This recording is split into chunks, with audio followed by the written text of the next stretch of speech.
Hello guys, अस्सलाम वालेकुम। Welcome to AT school world. तो आज के हमारे सी प्लस प्लस के ट्यूटोरियल में हम देखने वाले हैं destructor in C plus plus. Right, तो कंस्ट्रक्टर हम पहले देख चुके हैं। बेसिकली कंस्ट्रक्टर और डिस्ट्रक्टर दोनों का जो कॉन्सेप्ट है वो एक साथ पढ़ाया जाता है, लेकिन हमने पहले कंस्ट्रक्टर देखा हुआ है।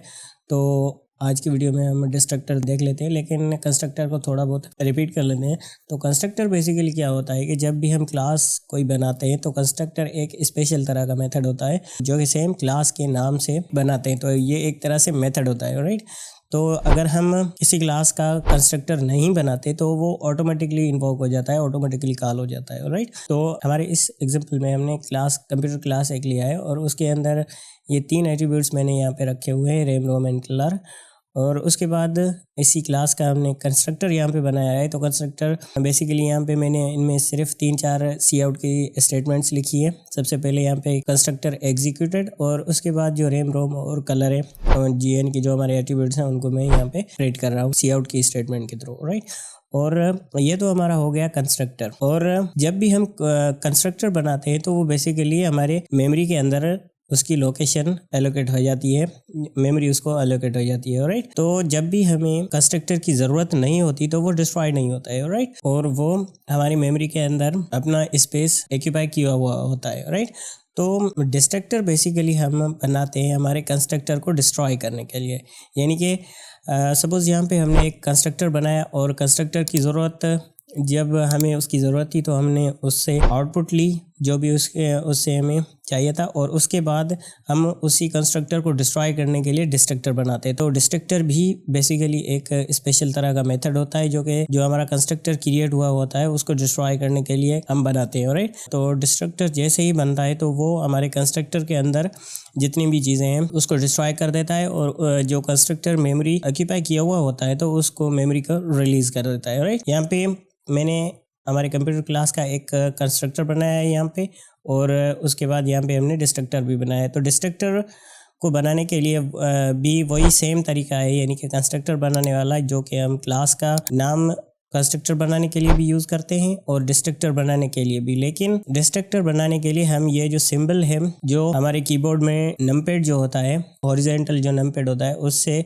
वहाँ पे हमारे पास 1 होता है, तो 1 से पहले जो की आती है वहाँ पे ये टिल्डे साइन कहलाती है एक्चुअली। तो ये टिल्डे साइन अगर हम कंस्ट्रक्टर के सामने ये इंटर कर देंगे तो ये हमारा एक डिस्ट्रक्टर का सिंटेक्स होता है। तो ये हमारा डिस्ट्रक्टर बन गया। राइट, तो डिस्ट्रक्टर और कंस्ट्रक्टर दोनों जो है वो इन्वोक होते हैं जब भी हम किसी क्लास का ऑब्जेक्ट बनाते हैं। राइट, तो यहाँ पे मेन फंक्शन के अंदर मैंने कंप्यूटर क्लास का एक ऑब्जेक्ट बनाया है, यहाँ पे आप देख सकते हैं। तो कंस्ट्रक्टर के बारे में हम देख चुके हैं कि वो ऑटोमेटिकली इन्वोक हो जाता है। तो डिस्ट्रक्टर भी सिमिलरली उसी तरह से ऑटोमेटिकली इन्वोक हो जाता है, यानी कि जब भी हमारे कंस्ट्रक्टर का काम पूरा होता है तो डिस्ट्रक्टर ऑटोमेटिकली इन्वोक हो जाता है, और जो कंस्ट्रक्टर की मेमोरी एलोकेट की हुई होती है तो उसको वो रिलीज़ कर देता है। राइट, तो इसको मैं कंपाइल करके रन करता हूँ। राइट, तो यहाँ पे आप देख सकते हैं कि सबसे पहले हमारे पास जो कंस्ट्रक्टर है वो एग्जीक्यूट हुआ, और उसने हमें जितनी भी हमने वैल्यूज़ को प्रिंट किया था उसकी वैल्यूज़ हमें मिल गई। और यहाँ पे आप देख सकते हैं कि जो ये डिस्ट्रक्टर है वो भी ऑटोमेटिकली इन्वोक हो चुका है। यहाँ पे आप देख सकते हैं कि कंस्ट्रक्टर डिस्ट्रॉयड, यानी कि जो हमारा कंस्ट्रक्टर है उसको हमने डिस्ट्रक्टर के थ्रू डिस्ट्रॉय कर दिया है। राइट, तो सपोज़ ये हमारा एक कंप्यूटर क्लास है, इसके मैं मल्टीपल ऑब्जेक्ट बनाता हूँ, comp2, comp3। राइट, तो इसको अगर हम कंपाइल करके रन करते हैं तो सिमिलरली यहाँ पे भी वही सेम होगा, यानी कि जो सबसे पहले हमारा एक कंस्ट्रक्टर बना उसकी हमें आउटपुट मिल गई, उसके बाद हमारा दूसरा constructor and third constructor.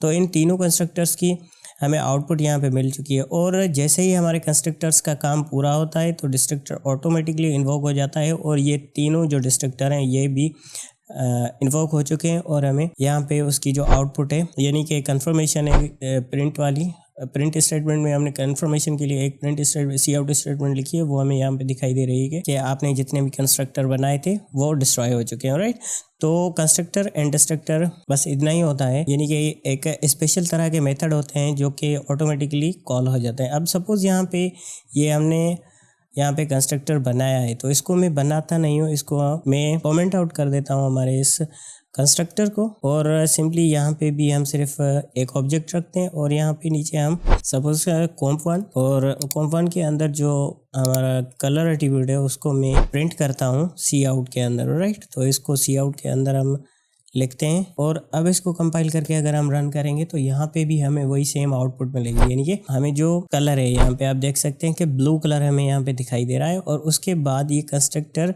Destroyed वाली स्टेटमेंट भी हमें दिखाई दे रही है, यानी कि हमने बेसिकली यहाँ पे कंस्ट्रक्टर बनाया नहीं है, लेकिन ये जो कंस्ट्रक्टर है वो ऑटोमेटिकली कॉल हो जाता है। जैसे कि हमने हमारी कंस्ट्रक्टर वाली वीडियो में देखा था कि अगर हम कंस्ट्रक्टर नहीं बनाते तो बाय डिफ़ॉल्ट वो कॉल हो जाता है जैसे ही हम किसी क्लास का ऑब्जेक्ट बनाते हैं, राइट। तो यहाँ पे कंस्ट्रक्टर हमने बनाया नहीं है लेकिन वो ऑटोमेटिकली क्रिएट हो चुका है और उसी कंस्ट्रक्टर को ये डिस्ट्रक्टर हमारा यहाँ पे डिस्ट्रॉय कर रहा है। यहाँ पे हमें आउटपुट मिल रही है कि कंस्ट्रक्टर डिस्ट्रॉयड, राइट। तो कंस्ट्रक्टर एंड डिस्ट्रक्टर में इतना ही कुछ। आई होप कि आपको समझ में आ गए होंगे और वीडियो भी पसंद आई होगी। अगर वीडियो पसंद आई तो लाइक कीजिएगा, शेयर कीजिएगा, चैनल को सब्सक्राइब करना मत भूलिएगा। मिलते हैं इंशाल्लाह अगली वीडियो में, तब तक के लिए अल्लाह हाफिज़।